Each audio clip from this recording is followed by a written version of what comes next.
Ouvimos agora José Fonseca, Technical Consultant Iberia da Manage Engine, com o tema Common Indicators of Compromise Every SOC Team Should Watch Out. Boa tarde a todos. Eu estou aqui em representação da Manage Engine, que é uma marca tecnológica que já existe no mercado há cerca de 20 anos, sempre na vertente de cibersegurança, produtos maioritariamente de cibersegurança. E hoje estou aqui para apresentar-vos não um termo tecnológico propriamente dito em termos de ferramentas, mas sim numa conjugação de ferramentas e também aqui na parte daquilo que será a gestão da informação das próprias ferramentas. E aquilo que nós vamos falar, não sei o que é que eu fiz para aqui. Os indicadores de comprometimento, ou mais conhecidos como IOCs, Indicators of Compromise, mais comuns que as equipas de SOC devem de estar vigilantes. Devem de estar vigilantes ou têm que estar vigilantes. Porque tendo em conta os últimos tempos, a forma como a segurança tem sido um dos segmentos mais importantes do mercado de informática, uma das coisas que tem passado um bocadinho não só ao lado, mas que necessita de algum cuidado, é a parte da segurança e da visualização de todos os dados que passam pelos sistemas. O básico precisa de ser feito, citando aqui um bocadinho o Rui Damião, que é obrigado pelo convite para estar aqui presente no IT Security Conference, que basicamente necessita de ser feito e que, tendo em conta o aumento de 700% de eventos de segurança, é necessário ter mesmo a atenção necessária com este tipo de elementos. Para indicar aqui e para falar aqui um bocadinho acerca do que é um indicador de comprometimento e para falar aqui sobre as bases do que é um indicador de comprometimento, é um evento, é um artefacto de algo que já está presente, de um ataque que eventualmente já tenha acontecido dentro de uma infraestrutura. Portanto, é algo que já esteja presente, um ataque já consumado propriamente dito. Existe depois, mais à frente irei falar sobre isso, que é os indicadores de ataque. Existe aqui uma diferença, os indicadores de comprometimento é algo que é falado, ou parece pelo menos que é falado há relativamente pouco tempo. Já existe desde há muitos anos, mais na vertente militar, é muito mais falado na vertente militar. No entanto, à volta de 2010, 2011, foi falado publicamente relativamente a um ataque que existiu por parte de um governo, não podemos falar, que são questões militares, e que, entretanto, por ter sido um tema tornado público, passou para o mercado empresarial e que começou a ser apontado. Não só a parte dos indicadores de comprometimento, mas também os indicadores de ataque. A diferença, o complemento entre os dois, constrói de facto uma maturidade maior na parte de cibersegurança das empresas, e é isso que as empresas têm que estar de primeira atenção, de primeira linha, em ter em consideração e poder construir uma análise. A gênese de um novo IOC, de um indicador de comprometimento, passa por adquirir ou recolher amostras de todos o tipo de artefactos. O artefacto em si não significa necessariamente nada. A análise de um artefacto e de toda a informação à volta desse elemento é que de facto faz com que seja e tenha a sua importância. Ele tem um ciclo de vida. Normalmente um indicador de comprometimento, quando surge, pode não ter logo à partida muita visibilidade, mas depois de ser feita a sua avaliação e de ser feita a avaliação dos artefactos propriamente ditos, é que vai construindo uma análise e a partir dessa análise e depois da sua resolução, passa então para um período onde é armazenado, onde é conhecido, e o seu ciclo de vida começa, a ser determinado, daí serem feitos, existirem novos ataques cada vez mais, mais elaborados e mais conceituados, que se tornam cada vez mais difíceis de serem detectados. A sua disseminação passa pela curiosidade, normalmente, de um analista. Os analistas têm que ser cada vez mais induzidos a serem curiosos, a procurarem este tipo de artefactos, porque é algo que de facto não acontece. Muitas das vezes o dia-a-dia leva a que as pessoas, e eu próprio, por já ter trabalhado também na parte operacional, passa pelo facto de que muitas das vezes nós já estamos no ritmo constante e normal de fazer as mesmas atividades, de olhar simplesmente para o dashboard à espera de um alerta realmente identificado. Muitas das vezes estes indicadores de comprometimento são alertas ou são, digamos, artefactos que não aparecem tão evidentes ou tão expostos nas plataformas. É necessário, de facto, aprofundar acerca dos mesmos, questionar-nos entre equipas, não só deixarmos na equipa de cibersegurança, porque muitas das vezes podem ser ataques feitos a bases de dados, a outro tipo de categorias que não estão sobre o domínio ou sobre o comando das equipas de SOC. Portanto, de facto, passa pela curiosidade, passa pela análise e passa por ter e por recolher 3 elementos fundamentais relativamente a um novo IOC, que é o grupo de ataque, a ação propriamente dita, com o que é que de facto está a ser feito e o tempo em que ele decorre. Aqui vemos uma tabela sobre diferenças entre indicadores de comprometimento e indicadores de ataque.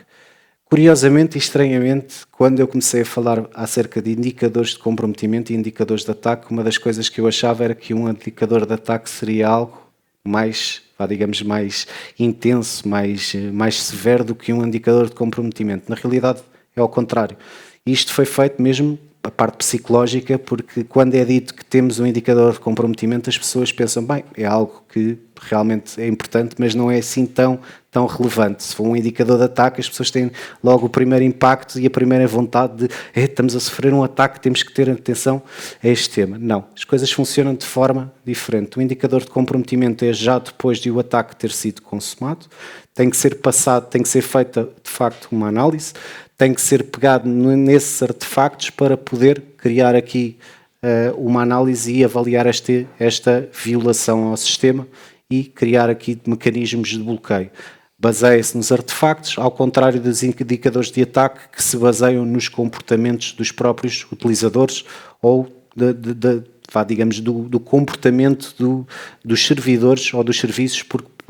às vezes pode não ser só da parte de atacantes, pode ser relativamente a serviços que são ativados para propagar esse dito ataque. As diferenças aqui entre um e o outro, aqui na parte dos artefactos ou do comportamento, passa aqui por identificação e IPs estranhos, nomes de domínio, hashes e assinaturas de malware conhecidas, ou em comparativo com os indicadores de ataque, aqui o comportamento incomum na execução de fecheiros, portanto a parte de comportamentos anómalos que não serão comuns, assim como aos padrões de acesso. Os artefactos estão descobertos normalmente associados a ameaças históricas e os comportamentos podem ser desconhecidos e às vezes daí ser importante recolher algumas informações ou ter algum conhecimento, pelo menos na parte de, digamos, psicológica, de podermos fazer uma análise de qual é que seria o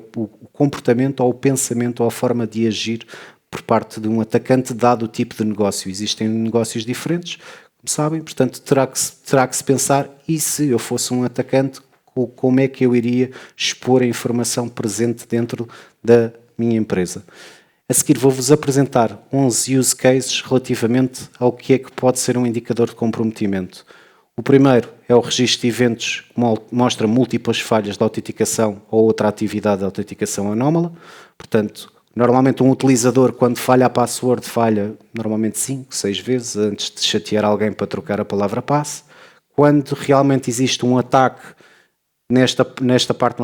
um chamado ataque dicionário, normalmente não passa só por 5 ou 6 vezes, passa por um número de vezes a tentarem fazer um acesso privilegiado ou acesso através de uma conta de um utilizador nominal à infraestrutura. Este tipo não é só na parte, este tipo de informações não é só recolhida na parte do utilizador, porque pode não ser evidente, o utilizador pode estar a ser utilizado, inclusive é um ataque de acesso, pode ser um utilizador de acesso privilegiado, que não vem propriamente identificado,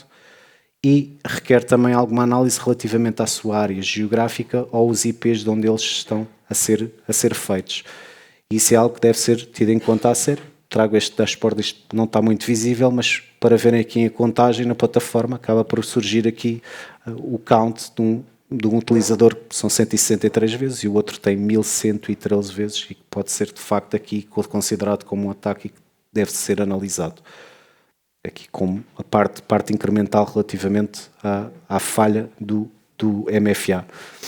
O segundo use case refere-se aqui à ferramenta de SIEM ou outras ferramentas de SOC a mostrarem um aumento no acesso a bases de dados ou a recursos críticos. Normalmente a informação mais importante e vital de qualquer empresa, de qualquer organização, está presente nas suas bases de dados, seja dados pessoais, seja dados da própria empresa, o que quer que seja, normalmente estão presentes aqui e são, de facto, a área mais apetecível para um potencial atacante e que, de facto, deve estar bem protegido.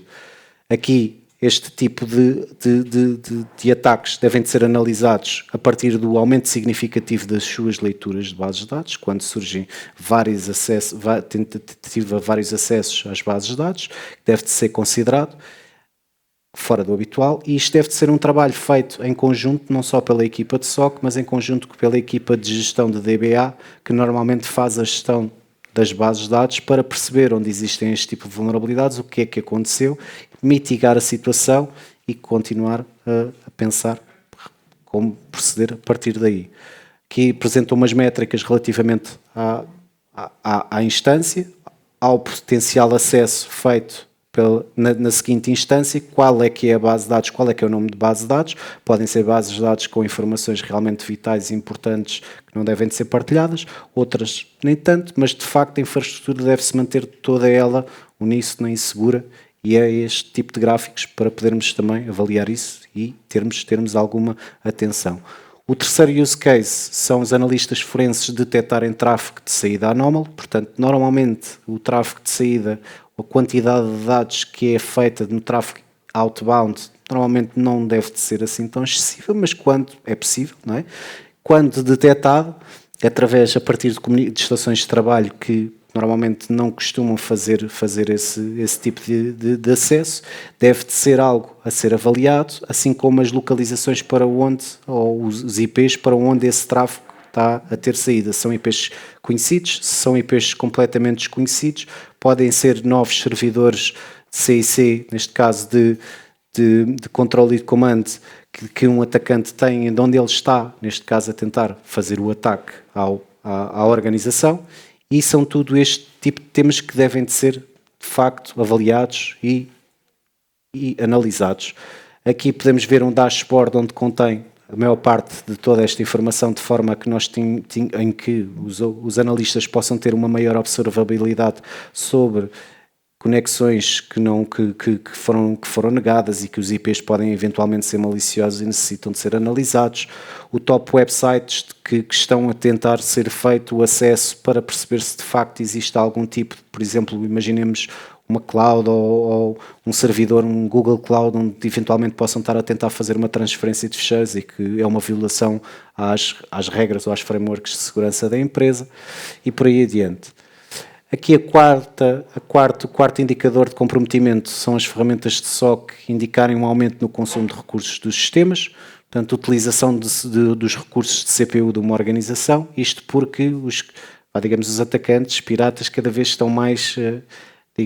astutos em relação àquilo que fazem em relação aos sistemas. Portanto, eles já não procuram só recolher as informações dos clientes ou das empresas, mas sim utilizarem os recursos das empresas para poderem ganhar dinheiro com isso na mineração, digamos assim, de criptomoedas. Começa a ser um ataque cada vez mais normal, as empresas não detectam sequer que existe este tipo de vulnerabilidade, é algo que não faz parte de forma tão evidente na pirâmide da dor para eles, portanto acaba por não ser algo tão prejudicial para eles, e eles aproveitam-se da infraestrutura dos clientes para poderem ter estes ataques e assim gerarem lucros para eles com isso. Aqui podemos ver um dashboard sobre a correlação desses eventos. Isto é um dashboard criado na nossa ferramenta de forma automática, que faz a correlação do tipo de consumo dos sistemas e categoriza logo à partida o que é que eventualmente poderá ser o ataque que está a ser levado a cabo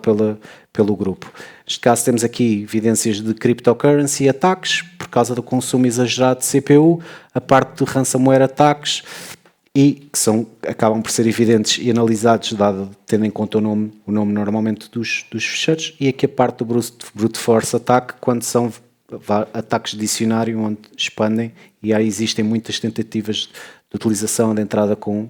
acessos privilegiados. Temos aqui o quinto IO, que são ferramentas de SOC que indicam pico de pedidos ou modificações de ficheiros. Portanto, normalmente quando os atacantes tentam aceder a um ficheiro específico e inúmeras vezes, ou a alteração do mesmo ficheiro, a nossa plataforma também acaba por evidenciar isto, assim como todas as outras, acredito eu, evidenciar isto como um potencial risco que também deve de ser analisado. Pode ser um ficheiro que esteja a ser alterado por vários utilizadores, como também pode ser um ficheiro que contenha realmente dados importantes e que de facto está a sofrer de um ataque e que precisa de ser avaliado o acesso a esta máquina. Temos um dashboard que demonstra isso, apresenta o nome do ficheiro, o servidor onde ele está localizado e o tipo de análise que deve ser feito, bem como a mensagem ao utilizador que está a tentar fazer o acesso e por aí adiante, e a partir daqui criarmos alguma interação e algum interesse por parte dos analistas fazerem um assessment relativamente a isto. O sexto IOC são os logs de eventos que mostram alterações não autorizadas ao sistema ou ao registro. Neste caso são ataques de persistência por parte de malwares, na parte de alteração das definições dos próprios ficheiros, normalmente dos sistemas operativos, portanto alterações ao regedit. Isto leva a alterações mesmo dos próprios sistemas, são alterações que não são logo à partida detetáveis e que podem comprometer completamente o sistema, porque se isto for feito num servidor principal de extrema importância para o negócio, pode impactar e desligar completamente o serviço. Aqui vemos essa alteração no regedit. O sétimo IOC, temos as alterações de extensões de ficheiros e serviços do sistema que não são detectadas, portanto alterações para escalonamento de privilégios aos serviços ou aos ficheiros. Portanto, são alterações que às vezes são feitas a ficheiros que estão guardados em pastas que são desconhecidos ou que eventualmente estão bloqueados e que desta forma acabam por se perder o rastro aos mesmos para poder depois fazer uma transferência deles para os servidores, neste caso CIC, pertencentes aos atacantes, algo que acaba por ser indetetável e que necessita também de ser avaliado pelos analistas e desta forma manterem os sistemas seguros, porque de facto podem estar a fazer a extração de ficheiros realmente importantes e que nem sequer se dão conta, porque lá está, pode ser algo que já esteja no arquivo, pode já ter algum tempo, mas que contém informações confidenciais, às vezes números de contas, números pessoais, etc. Aqui já passa por um bocadinho por uma parte visual, mas já falámos um bocadinho a parte do ransomware, aqui na alteração das extensões dos ficheiros e criar aqui alguma digamos, o resgate ou a prisão destes ficheiros para depois posteriormente pedir um resgate sobre os mesmos. Isto foi algo que já foi muito difundido aqui há uns anos atrás, houve muita gente a sofrer com este tipo de ataques quando começaram, digamos, a serem difundidos mais assim em grande escala e que realmente foram necessários serem tomadas medidas específicas para evitar a sua propagação e as ferramentas começarem-se a tornar tecnologicamente mais robustas para defender os sistemas do ransomware. Neste caso vemos aqui uma tentativa de ransomware a partir de um ficheiro específico, que seria este background taskhost.exe e que depois iria propagar para todos os outros. O 9 IOC que temos aqui é o Man in the Middle, muito conhecido às vezes nos aeroportos, quando nos ligamos infraestruturas de Wi-Fi e que podem ter atacantes que podem eventualmente fazerem, digamos, apropriarem-se dos sistemas dos utilizadores sem a sua detecção. Aqui nesta ferramenta conseguimos ver esse tipo de ataque a acontecer. O 10º use case são aqui os ataques de DDoS, muito conhecidos quando normalmente existe a partilha de informações vitais, por exemplo, para uma empresa, numa divulgação de números, existe um incremento do número de acessos a plataformas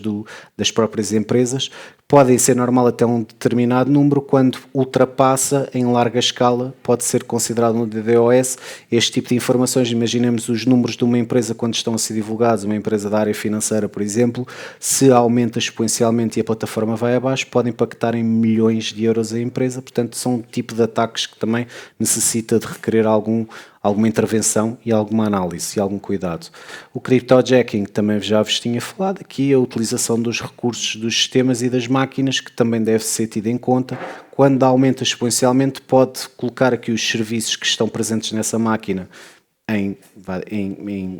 não digo em desuso, mas digo na parte de ficarem mais lentos por parte dos utilizadores, não só na parte de ficarem mais lentos, mas também na parte de poderem destruir completamente a máquina onde estes servidores estão alojados. Imaginemos isto acontecer em 4 ou 5 servidores presentes num virtualizador, e o mesmo virtualizador acabar por crashar porque existe este tipo de ataque a acontecer e que necessita também de alguma intervenção. A minha conclusão relativamente a isto é que uma equipa de SOC e as ferramentas de SIEM de uma empresa devem possuir regras de parsing e correlação personalizadas, gestão e resposta a incidentes aprimoradas, as capacidades de SOAR que cada vez são mais importantes na automação das tarefas a serem executadas e implementadas, a parte de gestão e auditoria do Active Directory, do Entra ID, portanto fazer uma análise daquilo que são os utilizadores, componente web alimentado por algoritmos de machine learning, evitando aqui um bocadinho a inteligência artificial e utilizando ferramentas digamos, locais, de on-prem, mas que se alimentam daquilo que está a acontecer na infraestrutura, processo de avaliação de risco com agrupamento dinâmico de pares, inteligência de ameaças, workbench de investigação de ameaças, e para isto tudo, melhor nada que será dizer vender aqui um bocadinho para o nosso peixe, de avaliar aqui o Log 360 que tem todas estas capacidades e que pode de facto ajudar muitas empresas na parte do SOC e da resolução, ou digamos evitar, não fazer aqui, utilizar a indicação dos Indicators of Compromise, mas sim os Indicators of Attack e assim mitigar qualquer tipo de ataque, qualquer infraestrutura. Com isto deixou de dar. Não, porque o desafio de hoje é a inovação da manhã. Obrigado por todos por estar aqui, por ouvirem, prestarem atenção. Obrigado.